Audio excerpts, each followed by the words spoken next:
Hi everyone, welcome to my YouTube channel. I have published videos as to entrepreneurship, sales and marketing in this channel, mainly targeted at practicing marketers. I have taught marketing for the last 20 years in number of universities and professional institutes. Further, I have conducted various marketing and management related workshops to the corporate sector. This is to introduce a new video series on multiple choice questions in marketing to help students in marketing to pass their exams. MCQs are very important part of marketing examinations and various quiz programs all over the world. As such, I wrote a book on multiple questions in marketing to help students in passing exams. I gathered question papers on MCQs of many universities and professional institutes. I analyzed more than 1,600 questions and found that about 500 questions are frequently asked. I answered all those questions and some more new questions that may be asked in future in MCQ exams and wrote a book. This book is now published in Amazon.com under MCQs in Marketing by Maxwell Ranasinghe.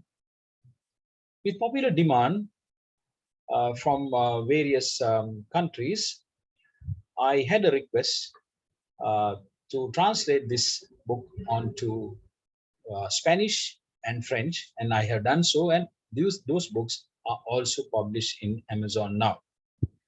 I had discussed MCQs by dividing it into 12 categories, namely MCQs on Introduction to Marketing, MCQs on Marketing Environment, MCQs on Marketing Mix, MCQs on Marketing Research, Consumer Behavior, Segmentation, Targeting and Positioning, Product, Price, Distribution, Promotion, Marketing Planning and Information Planning, and MCQs on Information and Communication Technology for Marketing.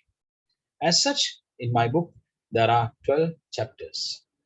I decided to produce video per chapter by selecting 20 MCQs from each chapter.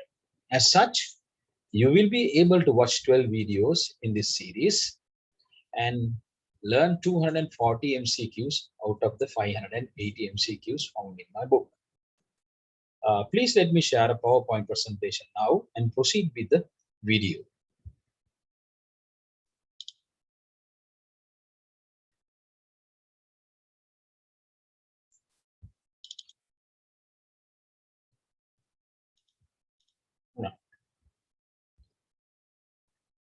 Give me a second.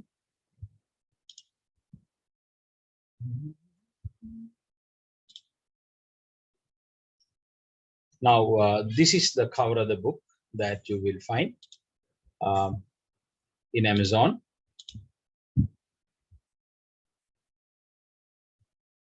So let's go to the video now. In this video, I will discuss 20 MCQs, as I told you, from the chapter 2. The chapter 2 is written, MCQs are written on marketing environment. The first question for you is, the components of the marketing environment are, first suggested answer, organizational environment, operational environment, and macro environment. Second one, internal environment, ecological environment, and market environment. Third suggested one is human environment, natural environment, and artificial environment.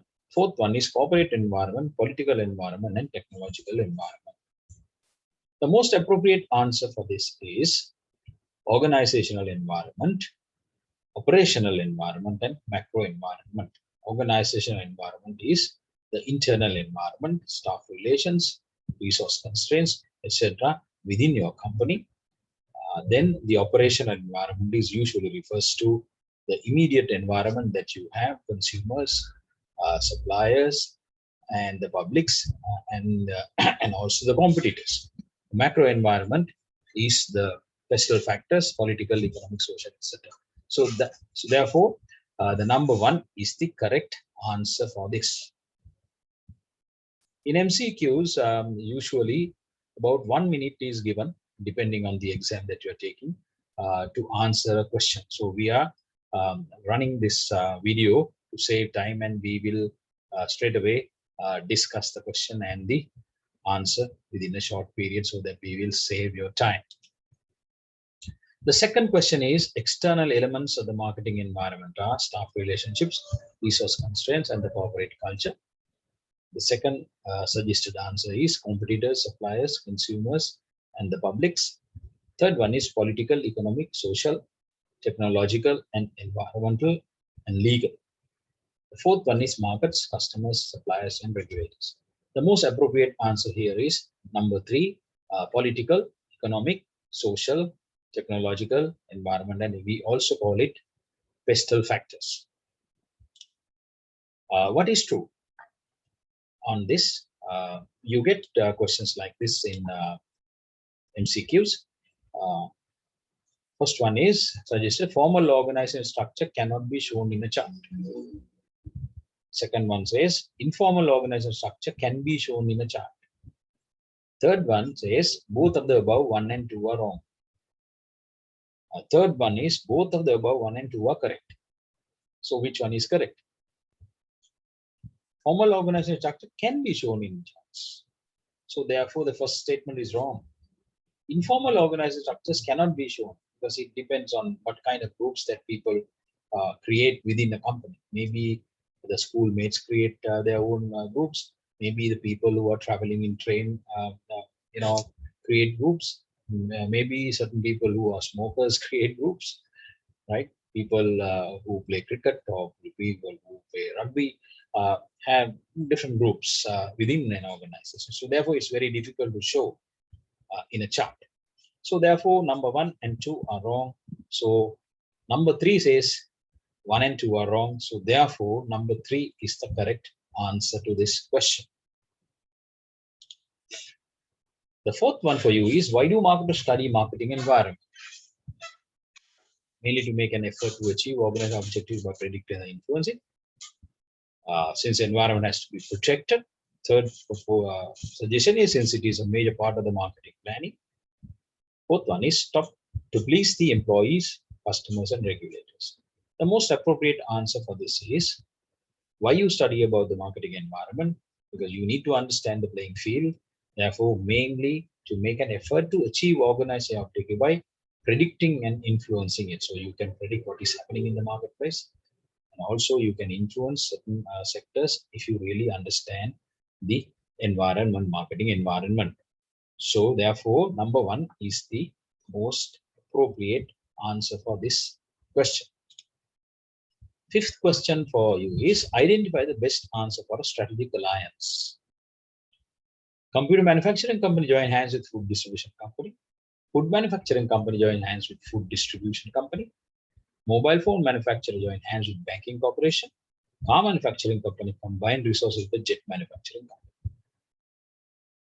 Now, if you have a strategic alliance, you should be able to control a certain amount of business, the way that it is done. So you should have directly, you should have a competitive advantage over the strategic alliance. So therefore, the best answer to this question is number 2. Food manufacturing company join hands with food distribution company. So you manufacture food and give to a distribution company. Now, if those guys are two separate entities, you don't have any control. Now that you have an alliance with them, with the distribution, then you would be able to have a competitive advantage over the other distributors. Therefore, you have some kind of control or understanding with this alliance. So therefore, number 2 is the correct answer for this question. Sixth question is for you. The local toy manufacturers association meets the government officers to influence them to increase taxes on importation of toys. So there are a lot of companies, the local manufacturers, they band together as associations and they go and talk to the government about their interest. So this is called lobbying, is called requesting the sympathy of the government, is called requesting to stop dumping foreign products, is called requesting qualitative control on imports. The most appropriate answer is we call lobbying. So industry associations go and lobby the government for the benefit of the industry. So here they say increase taxes, so the products imported would be high and the prices will go up. Therefore, your products would be competitive. So this is called lobbying. Association goes and talks to the government and proposes certain things. So number one is the correct answer. The strategic alliance of two or more companies in an industry may expect to have a competitive advantage over the others. Share risk and profits. Both one and two are two above are correct. Create disruption in the marketplace. The most appropriate answer is you can have a competitive advantage and also you will share the risk and profits as well. So therefore, number three, both one and two above are correct. So therefore, number three is the correct answer. In a free market economy, monopolies are discouraged. However, patent rights allows certain companies like drug manufacturers to get a monopoly for a limited period. So drug manufacturers have to spend a lot of money on research and development. So there is a big component of pre-development cost. So that cannot be recouped easily if the competition comes into play with the same product that you have found or formulated. So therefore, patent rights are given for a limited period so that you could recoup the money. So therefore, what is the best answer for this? To protect their brand names? No, it's not to protect the brand. It is allow the companies to maximize it. No, it is not so. To test the market? No, it is not so. The most appropriate answer is to recoup the millions spent of developing and launching the products. Therefore, number 4 is the correct answer.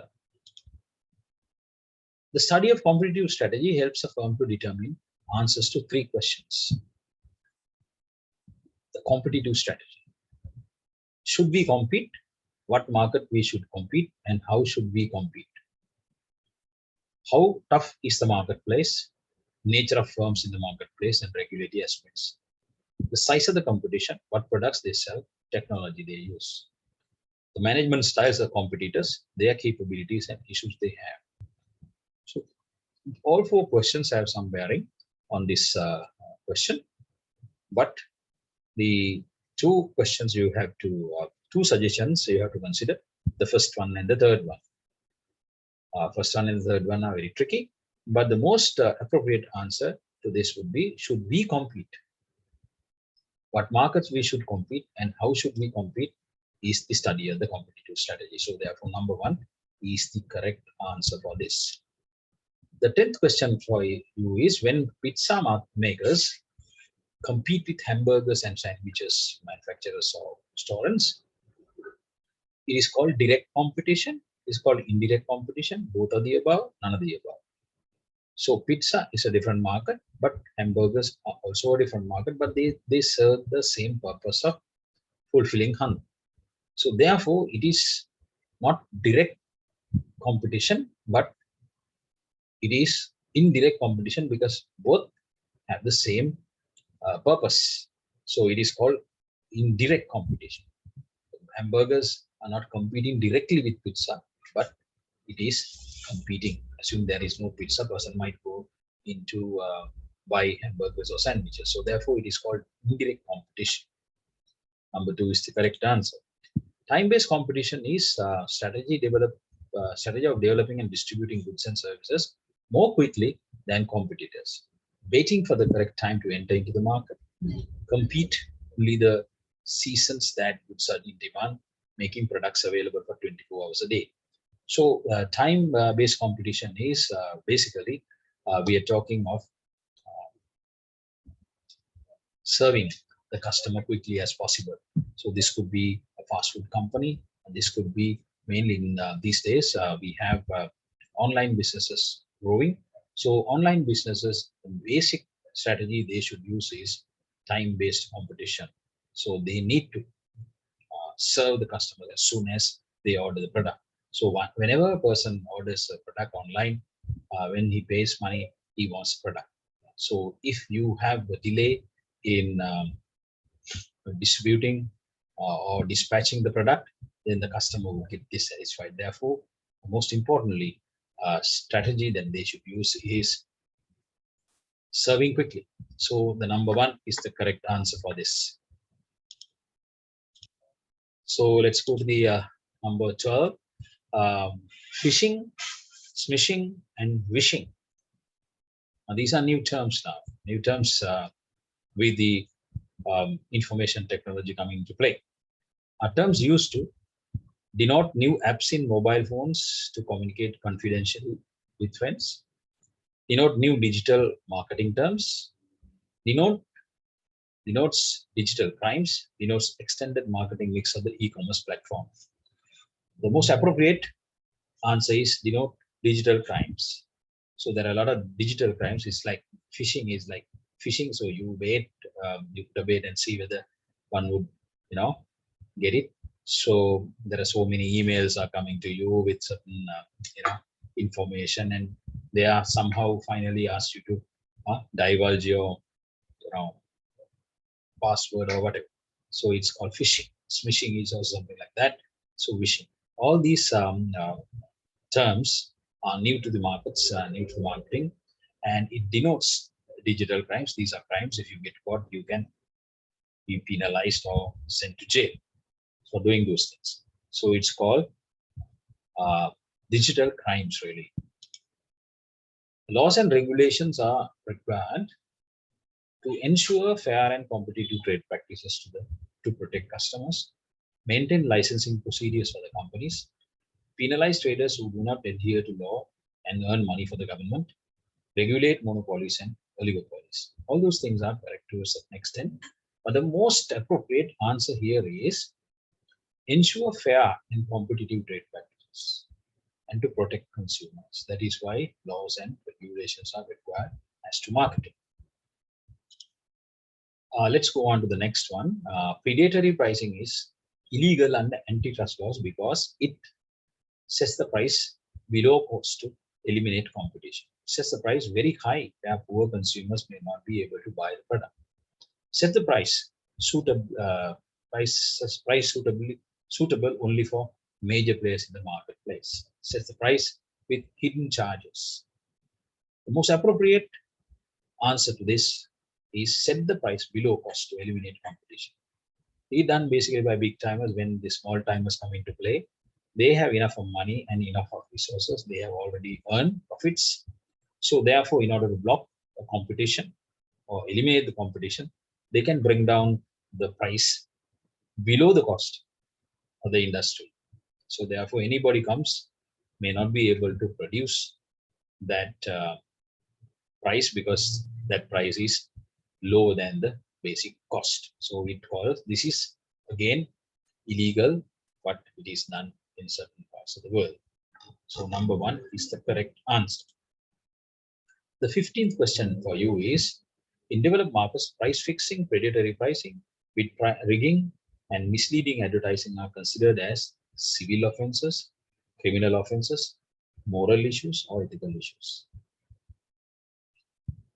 The most importantly, they are criminal offenses. You could be sent to jail for doing all these things. So therefore, number 2 is the most appropriate answer to this question. The 16th question is price fixing. Price fixing is all sellers set a fixed price. Sellers collude among themselves to set prices higher than they would be in a free market. Fixing the labels of prices to products in display. Showing a higher price on top of the price tag and fixing a label with a lower price under the old price tag, such as lockdown. So the most appropriate answer for this is price fixing is done by sellers. They collude together among themselves to set a price. If it is in competition, it may not be the price. So they collude together and put a price more than what would have been in the competitive market. So therefore, number 2 is the correct answer to this question. 17th question for you is, if a seller tries to attract customers with one or few products offered at lower prices and finally offers a higher priced product, indicating that the low price products are not available. This is happening all over the world, especially with supermarkets sometimes. So it is called predatory pricing, it's called referral selling, it's called tide selling, it's called bait and switch selling. It is called bait and switch selling. So you lure the customer inside the shop, but you say that that product is not there, but there is another product, but that product's price is high. So that's called, therefore number 4 is the most appropriate answer to this question. When a seller offers price reductions or other benefits for a customer, that provides information about a potential buyer. He says he buys a product and he says that I have another customer. Do you have another customer who would like to buy our product? If he says so, so if he gives a referral, then the seller would give him a better price or a reduction. So this is called, is it called tide selling, double ticketing, referral pricing, bait and switch pricing? The most appropriate answer here is referral pricing, because you refer another buyer for the seller. So seller in in appreciation of that gives you a discount. So it is because you refer another buyer to it. So therefore it is called referral pricing. What is bid rigging? Bid rigging is also illegal activity. Is where competitors collude and agree that only one bid will be made to get the contract of supply. Usually bids are made when we are tendering for large scale orders or contracts, is where competitors agree in collusion to bid several bids, allowing the lowest bidder to get the contract for supply. The other one is the final, both 1 and 2 are correct, or only 2 is correct. So therefore, in this case,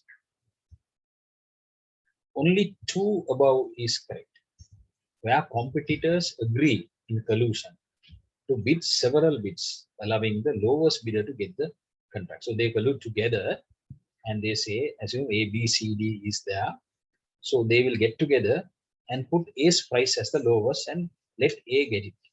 Then they share whatever the profits that they are getting or whatever the activities they are getting. So therefore, bid rigging is 19 on this 19th question. Only 2 above is correct. So number 4 is the correct answer. Hydroelectric supply company is having an issue of meeting the demand. What it should do ethically? So we have a name ethically, what it should. Demand is going up. So they could do, what they could do, they could increase the price, but it is not ethical. So what is ethical is it to increase the rates? Is it to decrease the rates? Is it use demarketing to reduce consumption? Is it develop coal plants to generate electricity? So developing coal plant is not good, because the coal is a dirty energy and it endangers the environment. So you cannot, you can increase the rates, but it is not ethical. You cannot decrease the rates anyway, because the demand is there. The best thing you can do is use demarketing. Demarketing in you have a campaign asking consumers to reduce consumption. So therefore you would be able to meet the demand. So therefore number 3 is the most appropriate answer. Well, we have come to an end of the presentation. And if you really want to buy the book or read the book, you go to Amazon.com and search for Marketing MCQs by Maxwell Ranasinghe. Then you would be able to read it free online, or else you can download by paying just less than $5.